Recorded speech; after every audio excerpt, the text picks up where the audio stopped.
Mike King isn't a businessman. He's a businessman with his own talk show. On the Mic with Mike, the best business radio program in the game.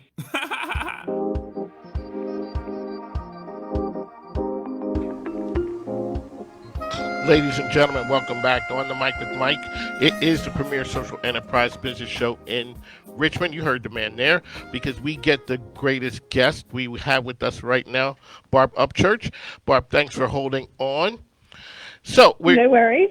Thank you. Like I said, thanks for taking the time. I know things are super busy for you. Can you give our listeners an idea of the pathways to success to being a speaker? A lot of folks are trying to get into the business of being a speaker, and you've had success there. Can you talk a little bit about how that works and the pathways for that? Sure.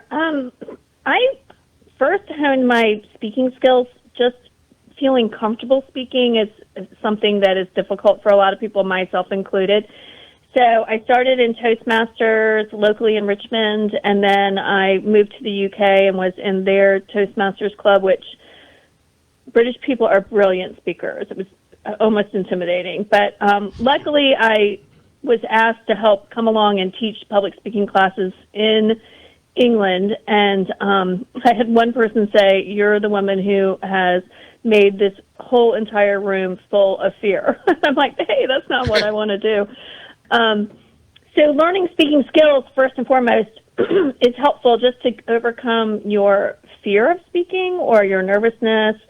And then from there, I joined the National Speakers Association and continued just working on my skill set as a speaker. And so it's something I really enjoy, like I'm very passionate about.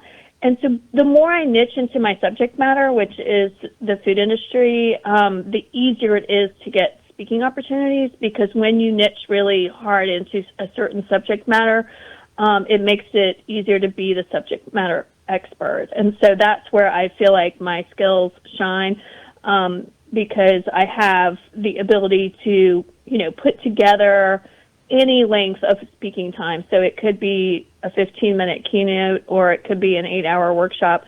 And I feel comfortable in that arena. So sometimes I think the comfort has to come first, and then determining your subject that you want to speak on is also, extremely important. But I have a long list of subjects that I speak about, and so that makes it easier when people approach.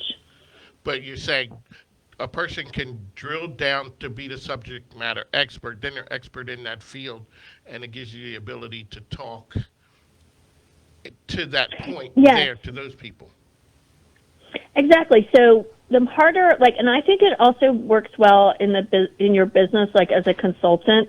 Instead of saying I work with, all food, which I can, but I really have been niching harder into specialty food, because that's something that I've learned a lot about, particularly about the regulatory process, the marketing, how to create labels, how to, make sure that you do not do something illegal, if you will, on selling food.